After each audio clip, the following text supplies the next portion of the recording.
All right, let's go through the introduction to Amazon EC2 Lab.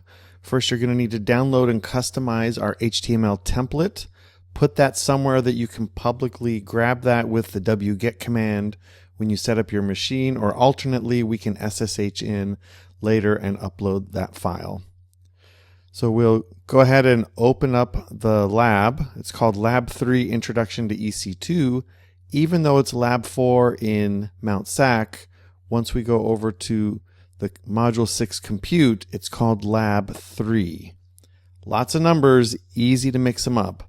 Mount SAC, we're in Module 4, Lab Introduction to EC2, but on AWS Academy, we're in the Compute module, and we're going to work on Lab 3 Introduction to EC2.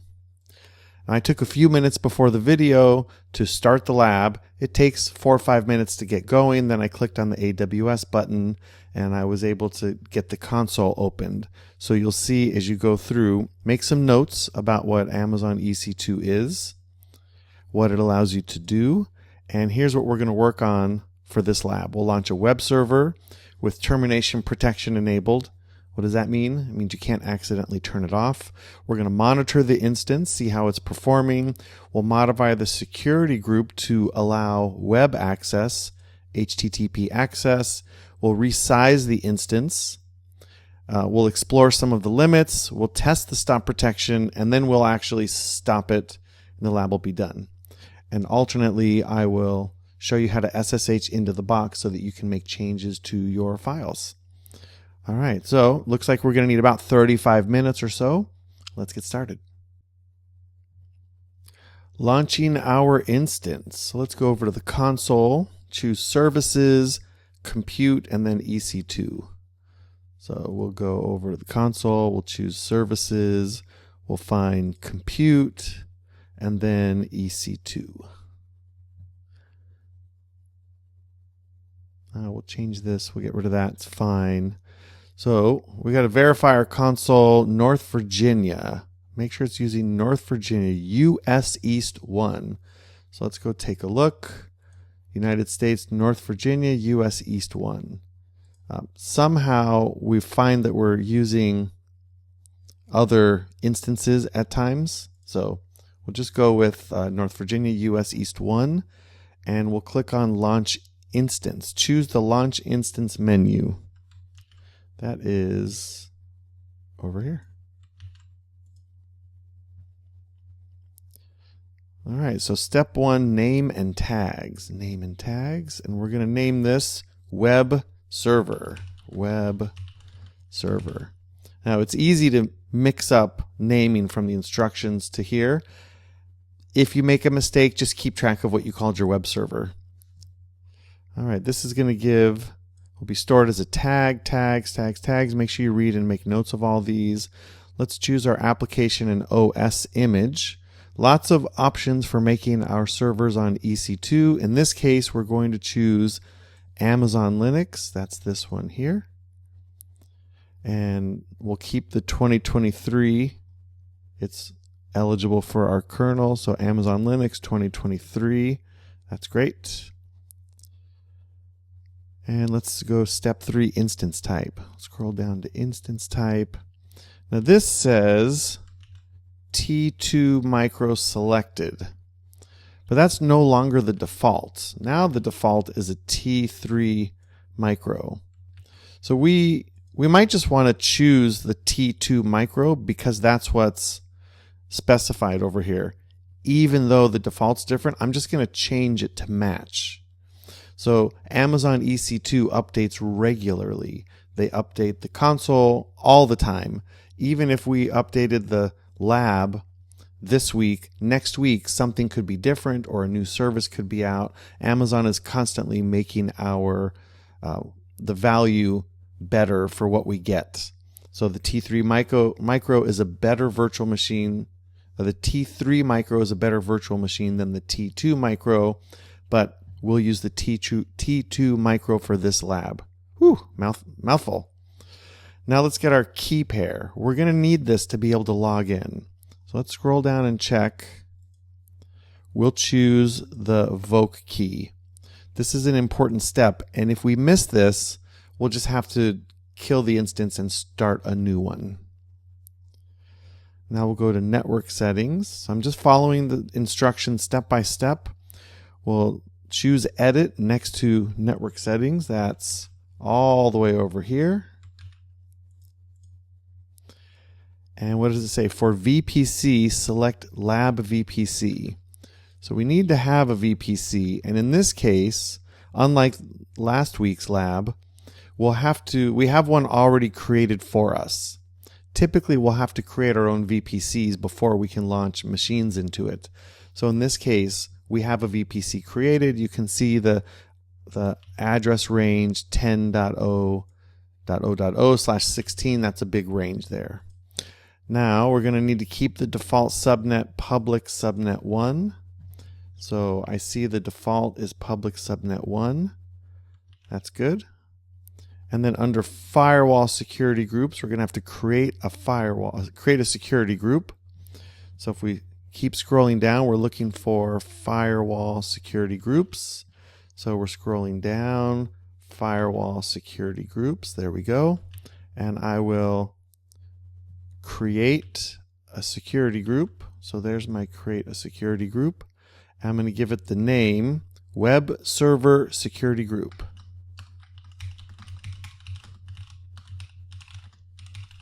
You get this video typos and all as I'm doing this live. And the description here is security group for my web server. Okay, makes sense. Make sure you read all the notes. If you get definitions or something interesting, take a moment and write them down in your own notes. There's plenty of time to work on the lab. I think you get 2 hours by default, and you can always keep the lab going if you need more time.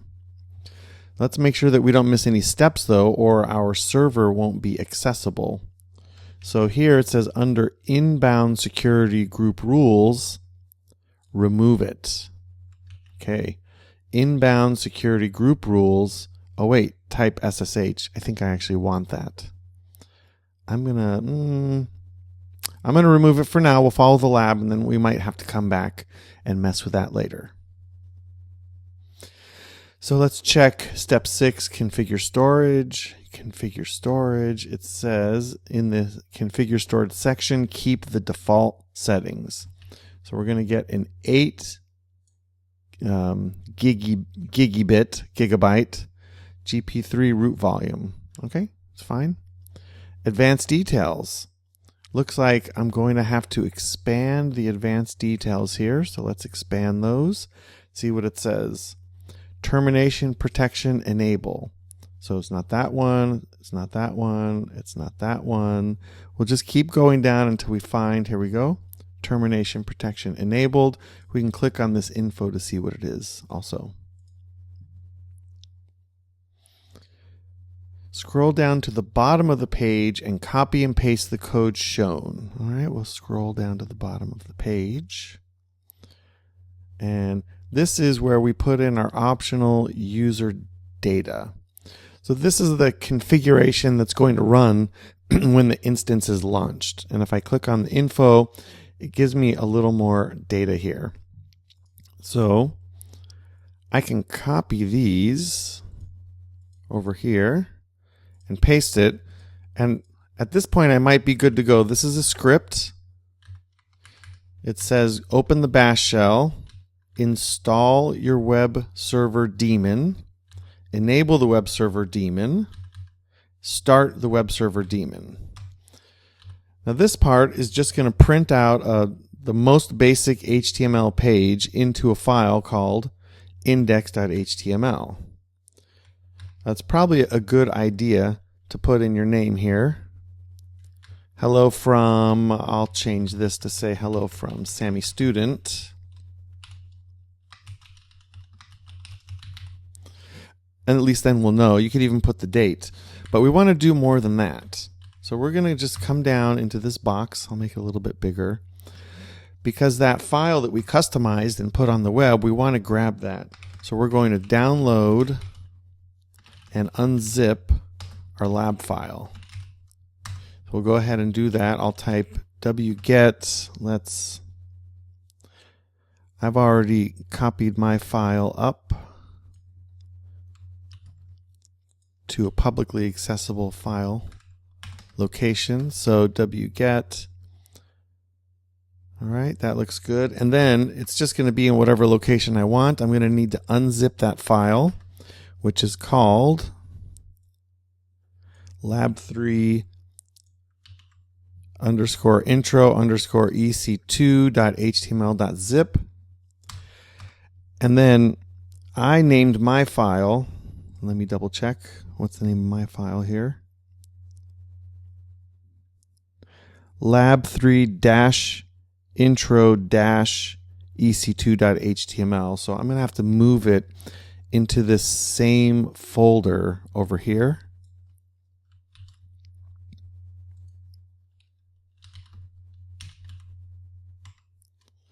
It doesn't autocomplete for me. lab3-intro-ec2.html to var www.html. I'm going to just go double check my file name again. lab3-intro-ec2.html. Now this worked for us in the VPC lab, so we'll see if this works again. Anything could go wrong here, and in that case I may have to SSH in and fix the problems. But if it goes well, I'll be able to open this file on my web server from the root directory later on. So I'll just make a note of that, because that will be hopefully a publicly accessible URL. Okay, so this explains what's happening, and now we're going to launch the instance. So at the bottom of the summary, so there's our summary, T2 micro, security group, volumes. Let's launch it.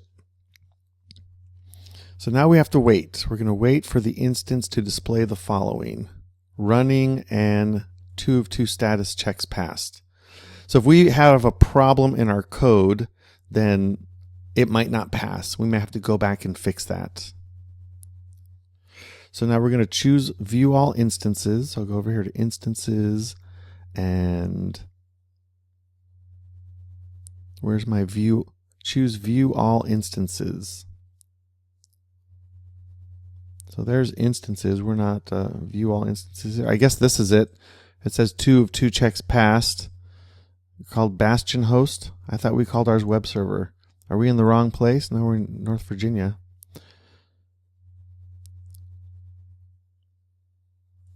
It says there's 2 instances, but we're not seeing them because this menu is up so high. It was blocking the web server. Here we go. So it's running and initializing. So let's pause here for a moment and see. Come back when this clicks. Well, it didn't take long for the instance state to go to 2 of 2 checks passed. So since we're about to go to task 2, this is a good place to go ahead and take a screenshot for the lab turn-in, and I will submit all those later. So task 2, monitoring the instance. There's some good lab text here. Make notes when you need to. Let's check the status. So we'll choose the status checks tab. So once again, when I'm looking, I have my web server. I clicked on this blue part here, and there's a bunch of tabs down here, and none of them say status checks. However, one of them says status. So if I click on that, that's where I can find status checks. So notice that both system reachability and instance reachability checks have passed. So system reachability and instance reachability. All right, so far so good. Let's go over to the monitoring tab. So I'll have to scroll back up. Go to monitoring. I can make this a little bit larger now. My browser is a little small because I want you to be able to see everything on the video, but you might be able to expand this a little more and be able to see that. So this tab is showing the CloudWatch metrics for the instance. There aren't any metrics. We just made this and we're not using it, but we can choose the 3 dots on any of these to enlarge them.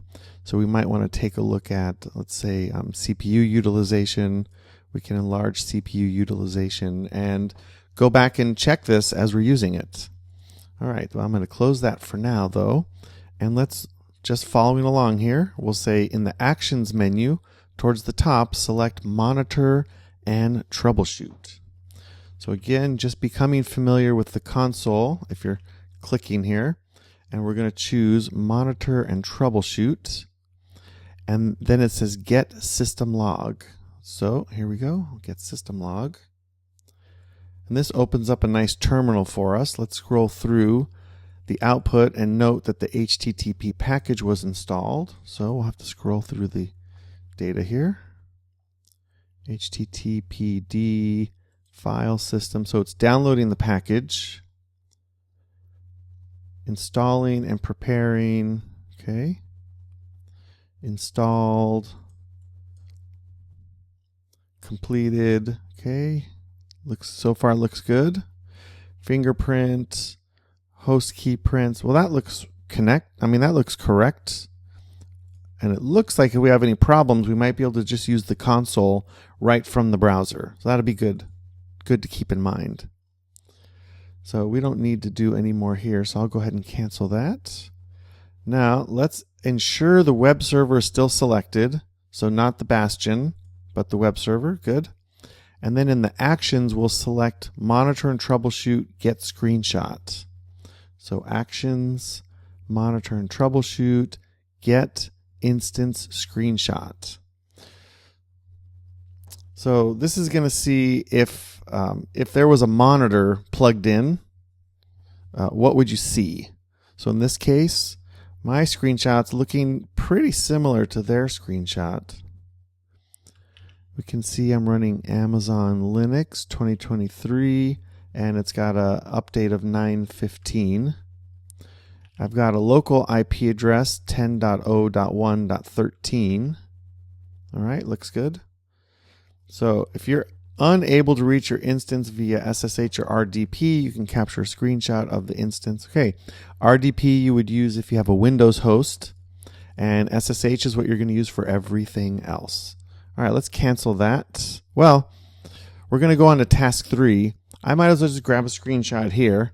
That way I can let me know that I finished that task completely and I could see everything. So now I'll go ahead and cancel that. And we'll move on to task 3. Update your security group and access the web server. Ooh, that sounds good. Accessing our web server. That sounds important. So let's make sure the web server is selected, and let's copy the public IPv4 address. So let's take a look down. This is easy to get mixed up because there are public and private addresses. So let's grab the public IPv4 address. You can try this IP address when you watch the video, but this lab will have been long since terminated, and my web page probably won't be there. But I've copied this to the clipboard 18.212.14.6, and let's see what it says. Open a new tab in the browser and paste the IP address. All right, new tab, paste the IP address. I'll even put HTTP because Firefox might complain otherwise. And nothing should happen. Are you able to access the server? Why or why not? Well, if you remember in the setup, we got rid of all the firewall rules, so there shouldn't be any accessibility. We could even open the terminal and see if we can get to it from the network and ping it, and it's just going to time out. There's nothing over there, so we'll see what happens. That wouldn't work anyway unless we turned on ICMP packets. So let's come back over here and make this accessible. So in the left navigation pane, choose security groups. I don't have my left navigation pane because I clicked it away with this menu. So I'll click on that, and I'm looking for security groups. So I'll just scroll down, keep scrolling till you see security groups. Network and security, security groups. Click on that, and then web server security group. That is here. I'll close this again so we can see everything. There's our web server security group. So let me click on this ID. We're going to choose inbound rules. So inbound rules, there's no inbound rule. So let's go ahead, and it says edit inbound rules, edit inbound rules. We'll add a rule. This is going to be type HTTP,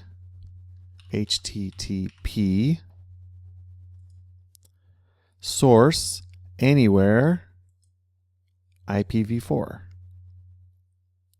And we'll save the rules. That's going to allow anybody on the web, anybody in the world, to access this via the web. So let's take a look. Continue. Notice this was blank before, and now I'm getting an error that says you're supposed to be using HTTPS. That's what Firefox is saying, or Chrome or Safari, but it's not secure. Would you like to use the HTTP site anyway? In this case, we're going to say yes. I guess I can't. I've enabled HTTPS only mode for enhanced security. There we go. Oh, it says hello from Sammy Student, just like I typed. All right, there we go. That's interesting. Now, if you remember, I had copied my lab file. So let's find out if it worked. Here's the name. I'll do a slash. I'll put the lab file there, and oh, look at that. It worked. First time. That's kind of nice. I'm going to grab a screenshot of this too, because I definitely want to see this running with the date and the name of the lab. And most importantly, I want to see that you're running it on the EC2 server. So if you just take a screenshot of this part, well, you can have a web server running. You can just open the file in your browser. It's getting all of it. Like, grab all of this to show me that it worked properly. That's perfect. Okay, let's go resize our instance type, and our EBS volume. So I better get back over here. And sometimes you need to make your instances larger or smaller or whatever, but we're going to have to stop the instance. Let's stop the instance. I'll go back to EC2. Let's go look at all of our instances and make sure I can see the instance. There it is right there. So in the instance state menu, select stop instance. Instance state, stop instance. All right, so there's a few things here, and I'm going to choose stop. Stop. Successfully initiated stopping. Now we need to wait for it. Last time I paused the video, it was done like 2 seconds later. So I'm just going to read ahead while I wait for that to stop. So we're going to change the instance type and enable stop protection. Okay? So we'll select the web server, and then in the action menu, instance settings, change instance type. So we got to let this computer, and remember, these aren't powerful computers. It's not like your laptop. You have to run the command and stop the services. So it does take some time to run all of this. But let's go over to actions, instance settings, and we're going to change instance type. So we'll keep scrolling, change instance type right here. And in this case, we're going to change it to a t2.small. Okay. So I will choose, I'll just type it in .small. t2.small. That's going to give us a much bigger computer. It costs a little more. It costs 2.3 cents an hour instead of 1 cent an hour. Let's see, for Linux, that's what we're running. You still get 1 core, but you're going to get 2 gigs of RAM. All right, looks good. So let's go ahead and, let's see, enable and then save the change. So we're going to have to do change instance type. Notice that the little menu was just a little bit different. Oh, and then under actions, we're going to change stop protection. So actions, instance settings, change stop protection. We're going to enable it. All right, that's good. And let me scroll this down a little bit. So now it looks like we're going to resize the EBS volume before we restart our server. So within the web server instance, choose storage tab. So we'll go down to storage over here. You can scroll this back up. I'm trying to keep everything visible on the screen for you. And select the name of the volume ID. So this is our 8 gigabyte volume right here. That's selected. And then in the Actions menu, select Modify Volume. So here's our Actions menu. Oh, I can't select Modify Volume. I need to select it here. Since I clicked on that, now I can select Actions, Modify Volume. You might have gotten to this from the prior screen, but since I clicked on it, I had to go back in again. We're going to change to 10 gigabytes. 10 gigabytes with a max of 16 terabytes. All right, we'll leave everything else default, and I'll click on Modify.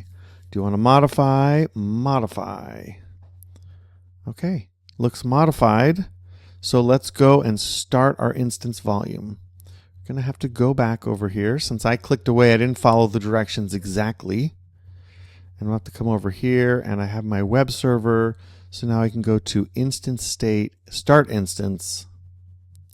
And before I go on to task 5, I might as well get a screenshot of this. Is this going to show my device? It's still showing 8 gigs. So let me redo this.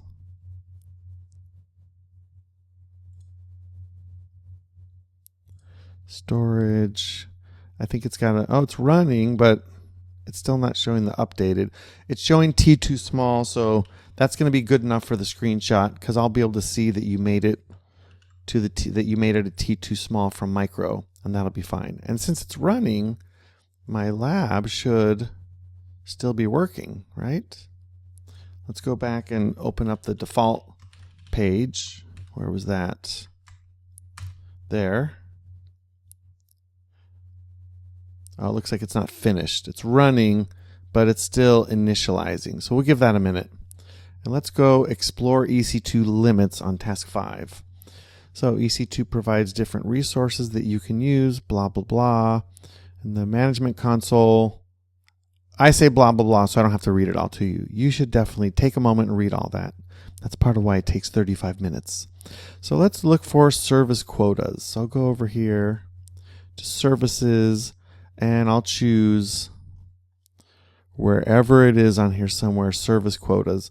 Maybe it's just easier for me to search. I'll just search for this, service quote. There's so many services on EC2 now.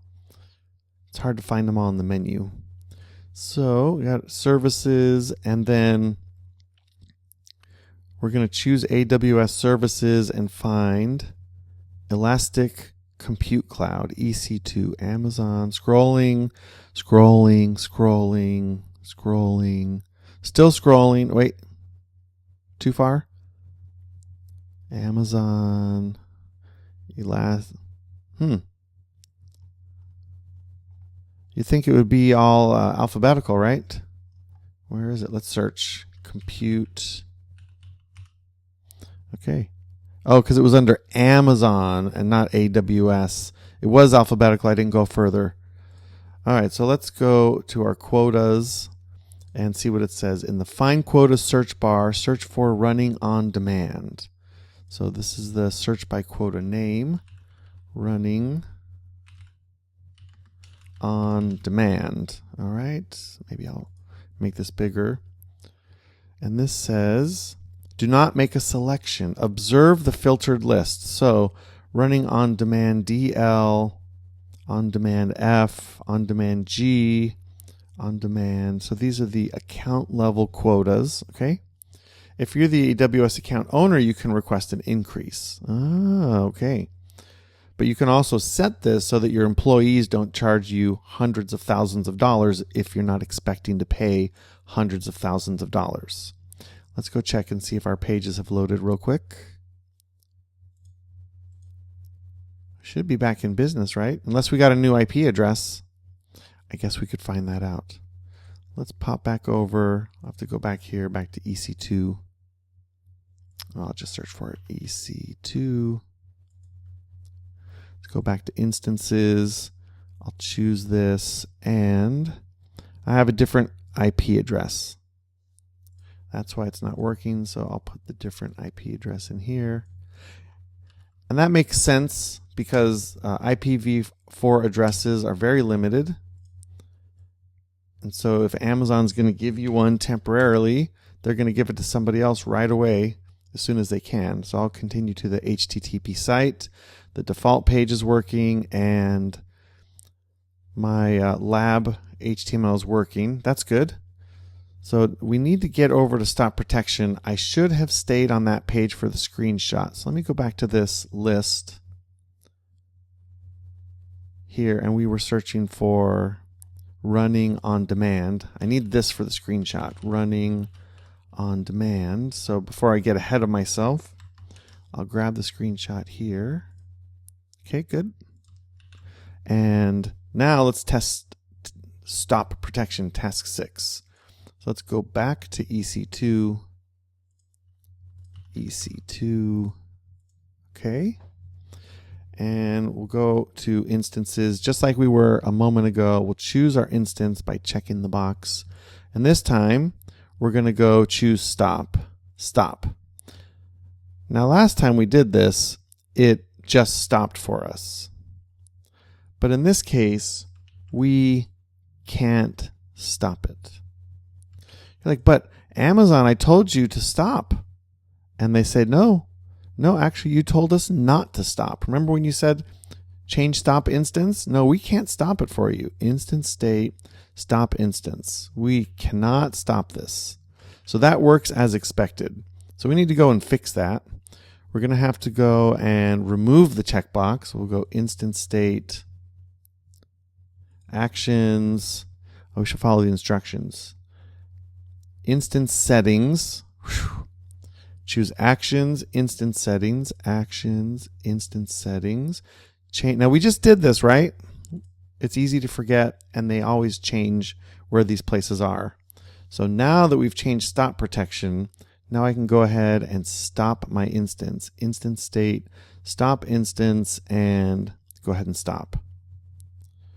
All right, once this instance is stopped, we'll grab one more screenshot and give it a look. We're just going to wait. It's stopping. This screenshot's fine.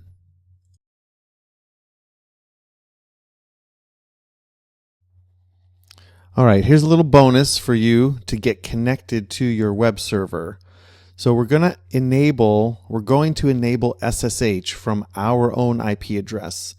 It is critical for security that you do not enable SSH from anywhere. Bad guys are scanning the internet, they will get in. So we're going to enable it just from our IP address. And in a future class, you'll learn how to use different ports and different ways to SSH in safely. Perhaps you'll use a VPN to get into your lab, and then you'll only be able to SSH through other machines. For today, we're just going to SSH from our local computer. So we're going to have to enable our firewall rule first. So let's go back over to security groups. We'll choose our web server security group, and we'll need to edit our inbound rules. So here, let's, just like we did before, we'll add a rule. This type we'll call it SSH. It's a little easier to read even if you know it's already TCP. And for the source type, and this used to be a little tricky, you used to have to go and find your IP address. So you might have your shell open and you might say curl check IP dot Amazon AWS.com and get your local IP address. Make that bigger for you. Or now in the right here in the web interface, it just says my IP. And notice that we're using a /32. I know students have had trouble with this notation before. That means only this IP address. Just that IP address, not 123, not 124. And this is your public IP address, not your inside your home LAN network. So you won't see 192.168.1.1 or .1.57 because those IP addresses are only local. This will be your internet ISP or at your work, your office, whatever that is. So we will save the rules. We're going to need that rule. And then we're going to need the public IP address of our server. So let's grab our public IP address. We'll go up to instances and I'll go ahead and copy this public IPv4 address. Notice it's different again because after I stopped the instance and took my screenshot, I started the instance again so that we could SSH in. And we need to get our private key. So this private key file is available when you're launching the lab.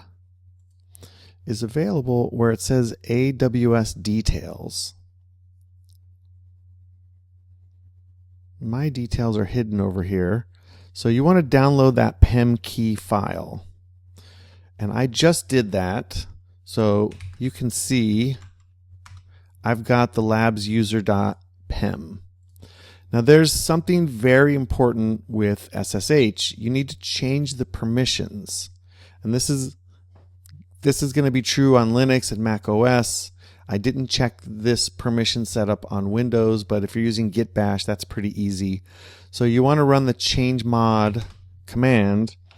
You want this to only be 400. And this is going to be true. This has been true forever. It's going to be true forever. This is part of the SSH security and why we use it. So now that I have the permissions for my private key, I can use SSH to log in as the EC2 user. So let's give it a try. So first I'm going to use SSH. I need to tell it to use that private key. And then it's going to be EC2-user at the IP address. So let's see what happens. Okay, looks like I was able to get into Amazon Linux. If I wasn't zoomed in quite so much, you might see the nice little image icon. Well, that didn't work. Let's see. We'll take a look. There's no files here. Where am I in the directory? I'm in the home directory, but I put my files in the HTML directory. So let's go take a look at that. var www html. Let's look around there. What files are there? Oh, there's index and there's my lab intro. So I guess we could just take a look at that index file. Let's see what happens. Hello from Sammy student. And I'll just, oh, it's a read-only file. All right, never mind. We won't make any changes now. I'd have to make it in the home directory and copy it and whatever else. So you can see that I SSH'd in.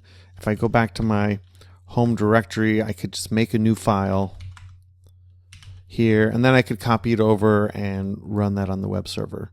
And this is how you can get into your machine and fix potential problems, or even you could use the SFTP protocol or CyberDuck or something, a tool that uses SSH to copy files over. So whatever works best for you, whatever makes it for your workflow. It's even possible with VS Code to open an SSH session, edit files on a remote server. So that'll be interesting. All right, see ya.